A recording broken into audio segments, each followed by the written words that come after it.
Let's talk a little bit about the why of Microsoft Dynamics 365. For way too long, enterprise-level business solutions have been too broad, too expensive, and too hard to deploy. With Dynamics 365, you have the flexibility to deploy just the pieces and parts that you need.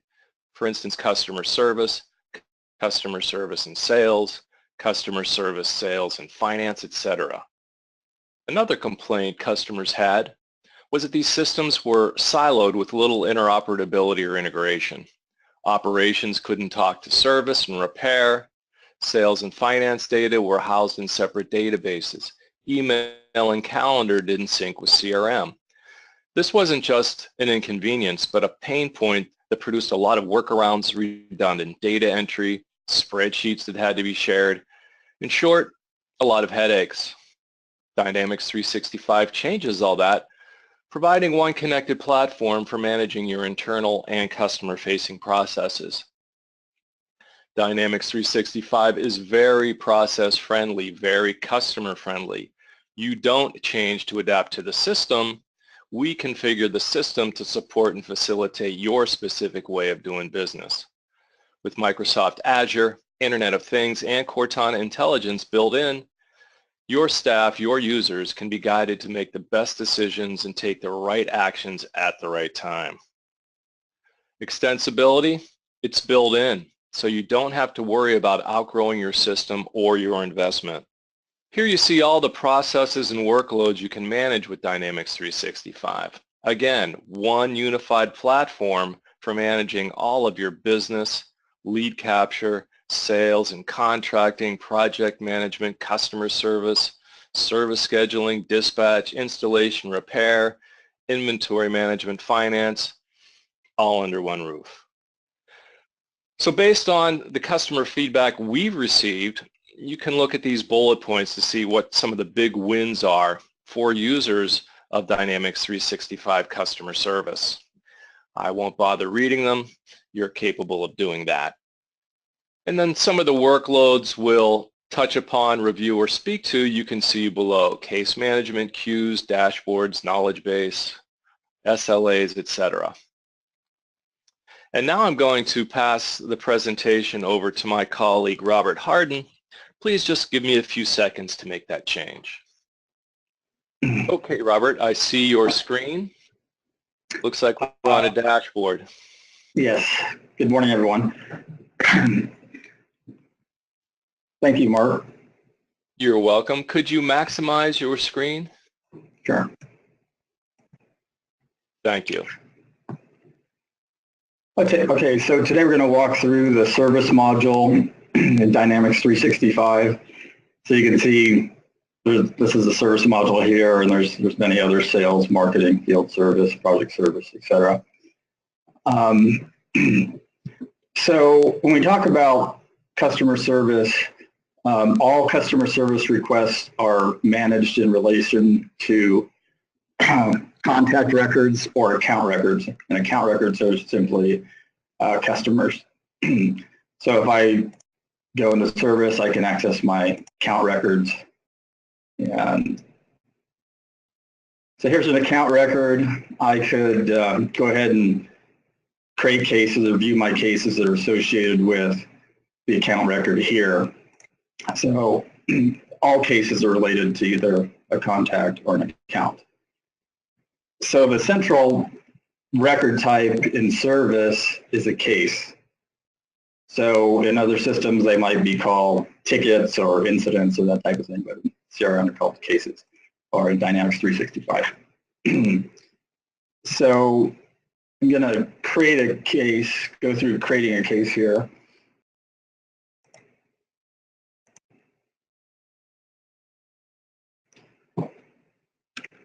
And we'll talk about the content of the form.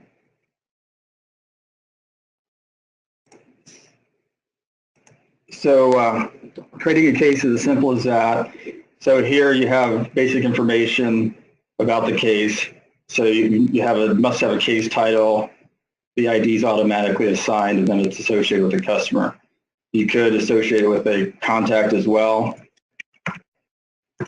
And I'll show you later in the presentation different ways to create cases and how they can be originated. So this central pane here shows all the activities associated with the case. So if I'm working on a case, I can create an email, appointments, notes, add attachments, and other things like that. And all these activities will be retained for historical purposes.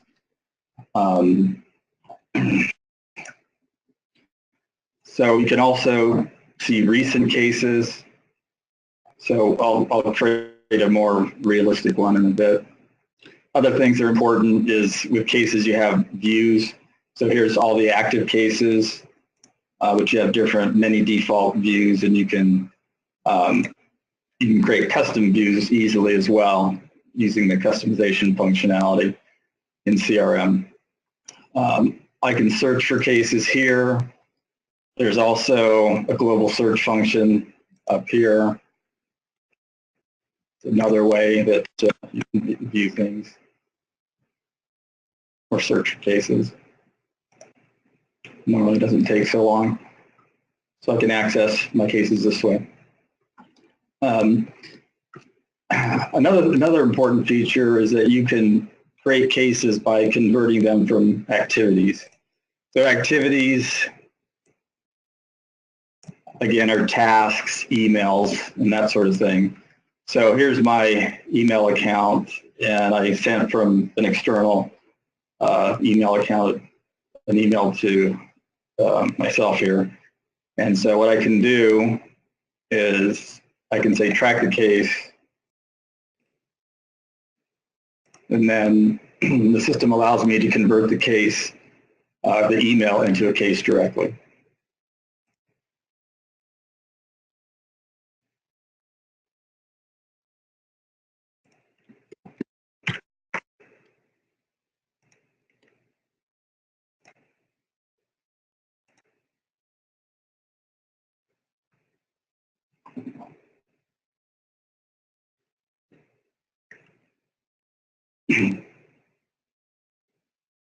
So there we have our new case.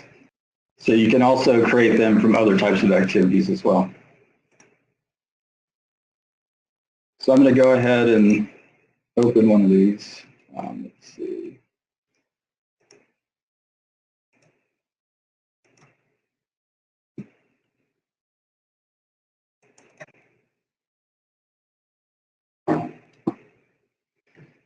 So here's a new case, and another important feature is what's called the business process flow.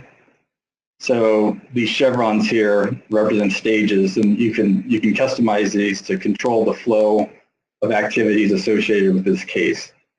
So this is a helpful feature that you can use to manage your business processes. And you can add logic to them. So if you encounter a certain type of case, you can switch the process or do a branching process and that sort of thing. So after you go through the process of working on your case, then the objective is to resolve the case, and that's done here.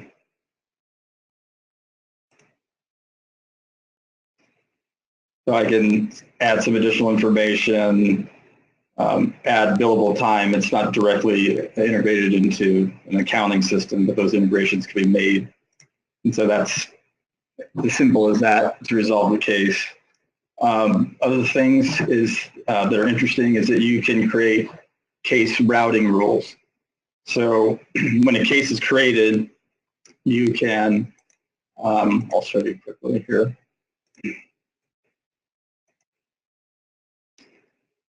You can create your own custom routing rule set. So depending on the customer, you might want to route it to this support engineer, and you can just build out pretty extensive logic using this. And this is a pretty simplified tool. If you want more advanced scenarios, you can use the standard workflow engine in Dynamics 365, which is very flexible and powerful. The other thing that you can do is create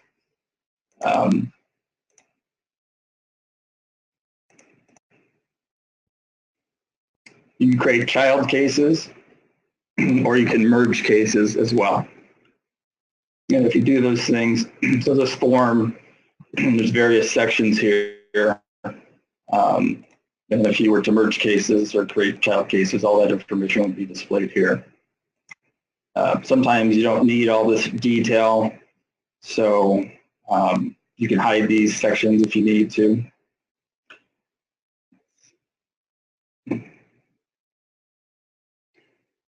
So another thing that's helpful in service is knowledge-based articles.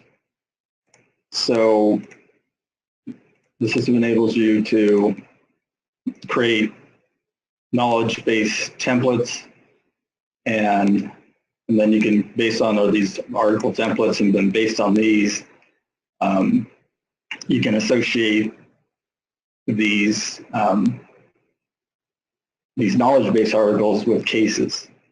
And when you resolve a case, you can convert that into a knowledge-based article that can be leveraged in the future. There's an approval process for these. So there's an author of the knowledge-based article, and then there's an approver. So knowledge-based articles are good. And you can let's see, it's pretty much all on that. Queue management is the next topic I'm going to cover, and that's pretty important. So when a new case comes into the system, you can configure it to automatically put the case, place the case into a queue. So in this environment, I sent an email into the system that's associated with, so there's an email associated with the queue, and I'll show you those. And you can create logic which will programmatically convert the email into a case automatically. And then once you're in the queue, let's see.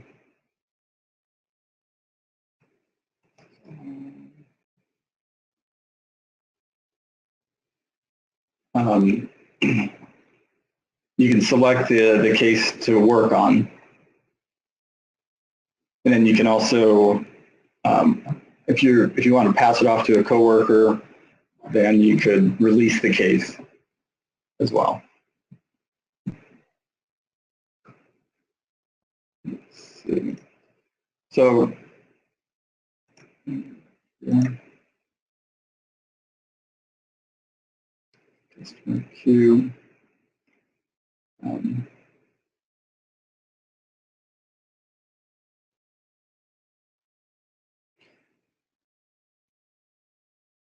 So that's pretty much it about queues. So you can, again, apply routing rules to the cases here. So when you're going to work on it, you could route it, but you can also pick it. And then the system shows who's working on the case. And then you can also release it, as I mentioned. And so you can pass that off to another worker.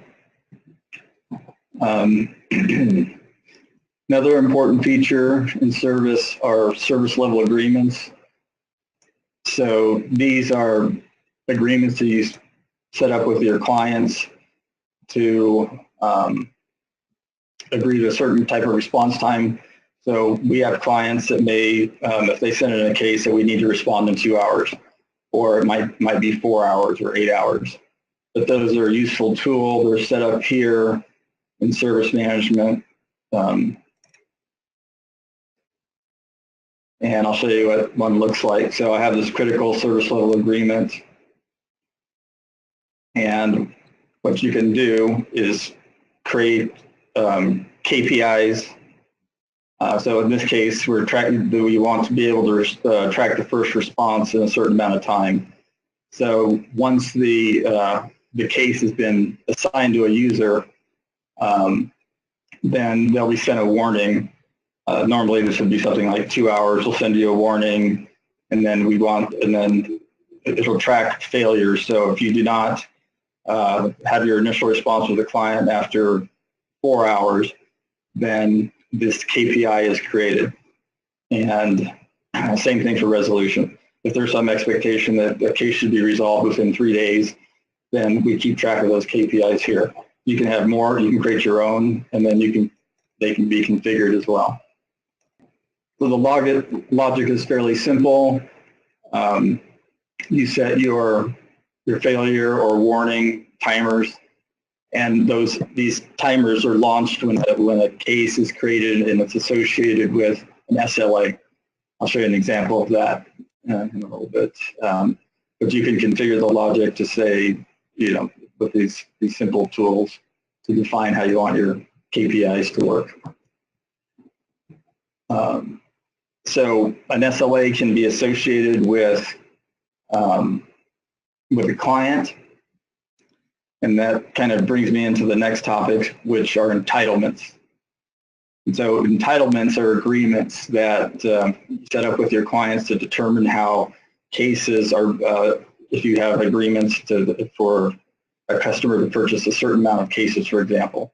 So the entitlement will say, okay, this client is entitled to 20 cases, and this is the SLA that's associated with the entitlement. So here, if we go into an account,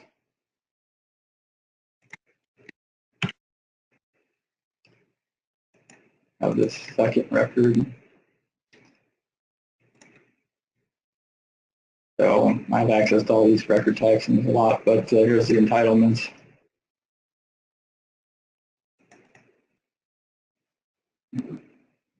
So with the entitlement, you have a start and end date. Of course, it's associated with a customer or account record. You can associate it with an SLA, shown here. There's a thing called the allocation type. So in this example, there's two options. It could be number of cases or number of hours. So if I set this to number of cases, then we decrease the allocation upon case resolution, shown there, and the total terms are just the quantity of cases or hours. The entitlement channels are the ways that you can enable the channels that the support request can come through. So you could say entitlement channel is phone, email, and that type of thing. Typically, I don't know how often you'd want to be able to limit that too much, but that's an option for you. And then you can add some additional information associated with products and or contacts.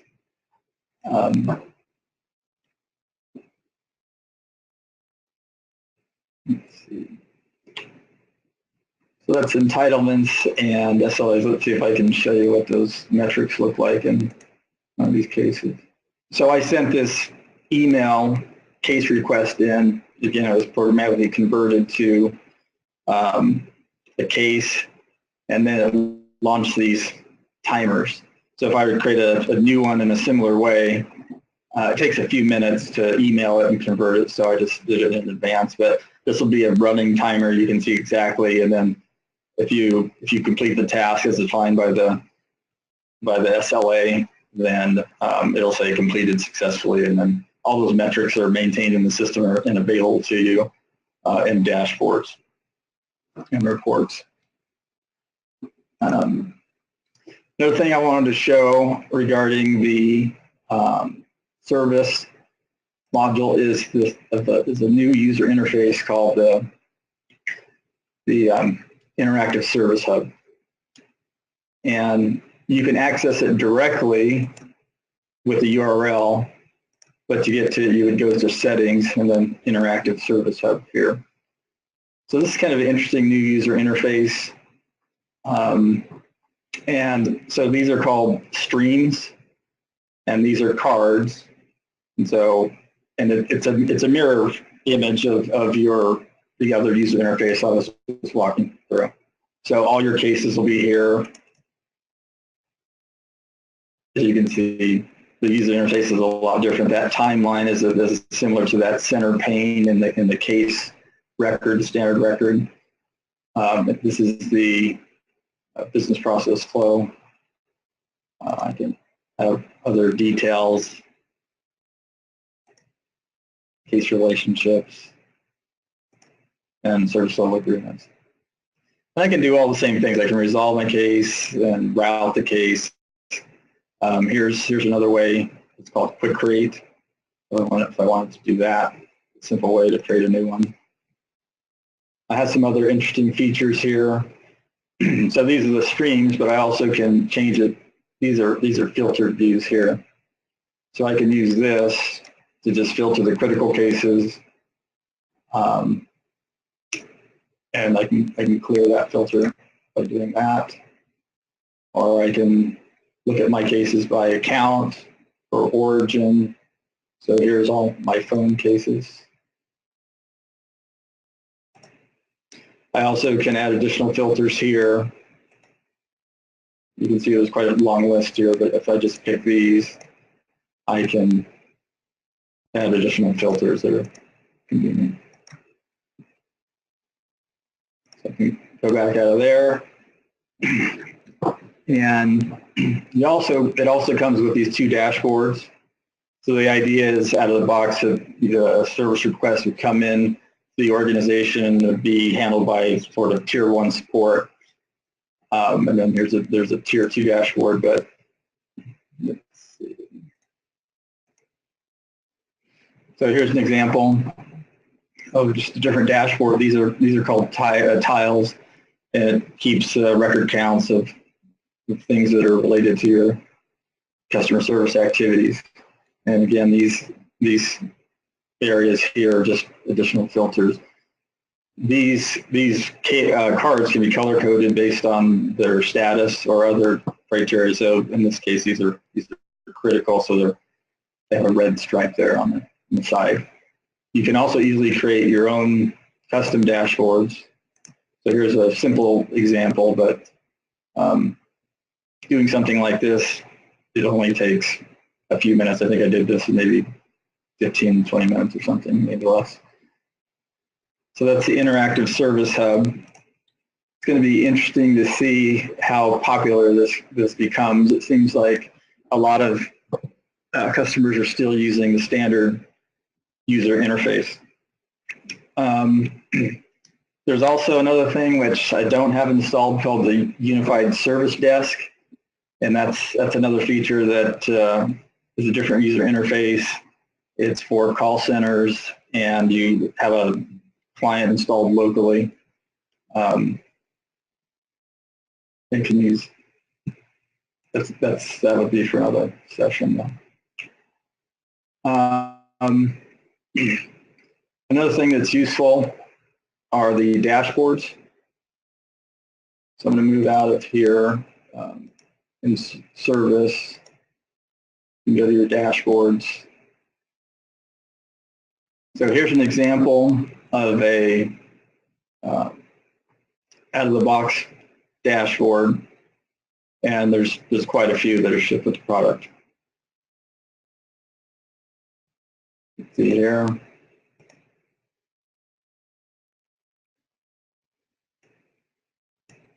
So these enable filtering capabilities, so I can filter my cases that way. And again, these can be customized. These are all native controls, and you can add them and add new sections to the dashboard as required. There's also a native Power BI integration. Well, it can be added, but this customer service dashboard already exists in Power BI, and you can associate it with you can link it to your Dynamics 365 environment.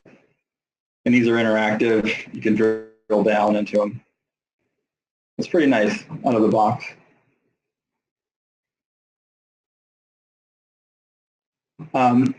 There's another piece of functionality called Voice of the Customer, which is typically considered part of service. Separate module, but they work. This is used for customer surveys. So after you have a case and it's resolved, then you can send this out, and you could track your customer surveys with this tool here.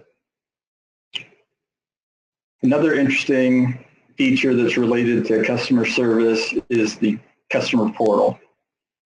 So this is relatively new. But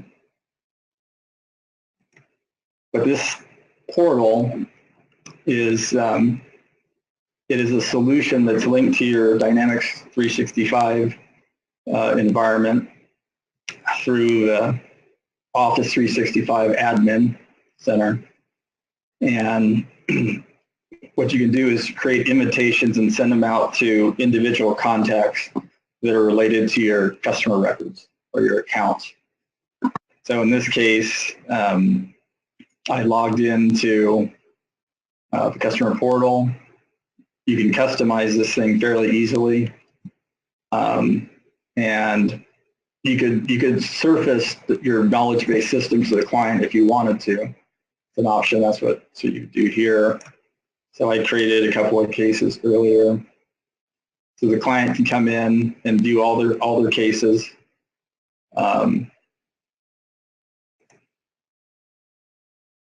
This is what it looks like. So nice and clean user interface, and then you can communicate back and forth with your client through what are called portal comments. So if I want to add a comment, I would just say and submit.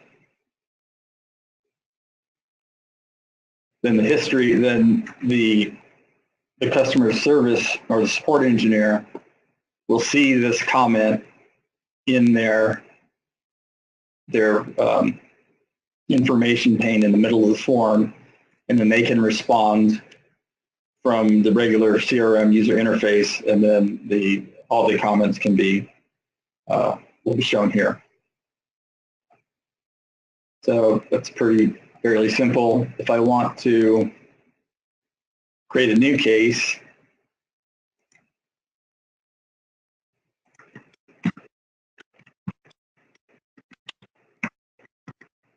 it's automatically associated with the right account record. Here's my contact name based on my login. And then you can specify what type of case it is, the priority. So this is a normal case. You can add information here and add attachments as well if you needed to. When I click submit, a case record is automatically created in Dynamics 365. What's interesting about this is, so the new case record is created. If I went into the user interface, it would be there. What's really powerful about this solution is that it's tied to standard customizations in Dynamics 365. So this you see here is a standard view.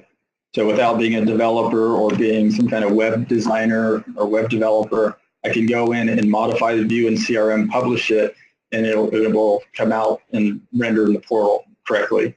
So the same thing applies to forms.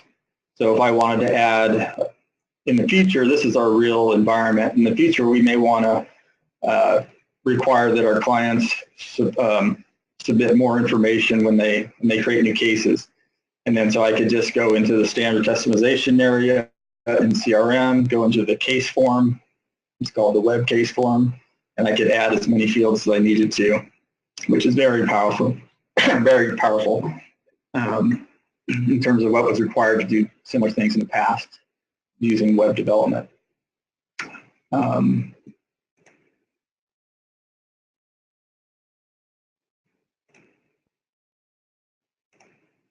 So if I go into my system,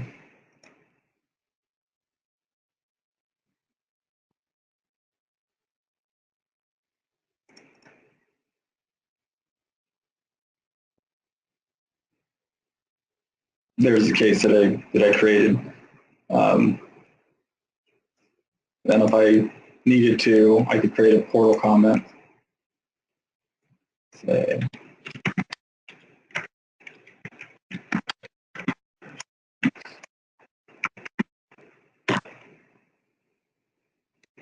and I would mark that as complete.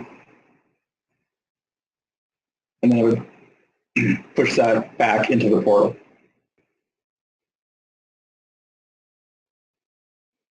So other things that you can do with service management is you can create goals.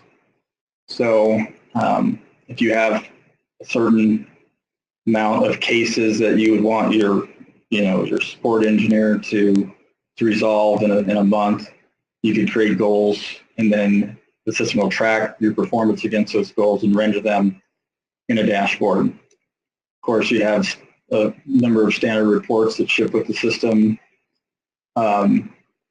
You can link customer service up to social media. So you could create, let's say, a case based on a Twitter post or something, or Facebook post, and that sort of thing. One thing I want to go back to is cases, or queues rather. So if I go here,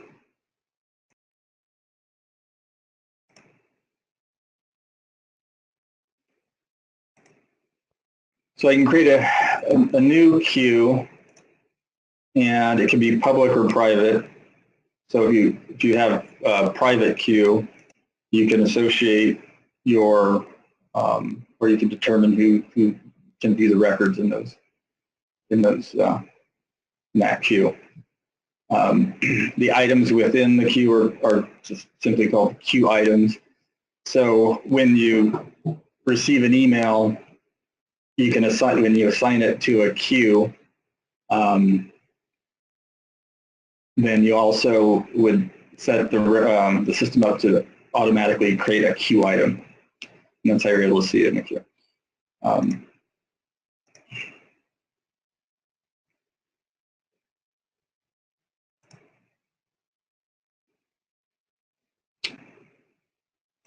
One other thing.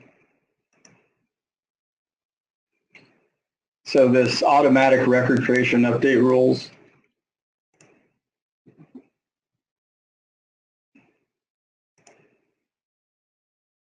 This is where you tell the system to programmatically create cases from a certain type of record.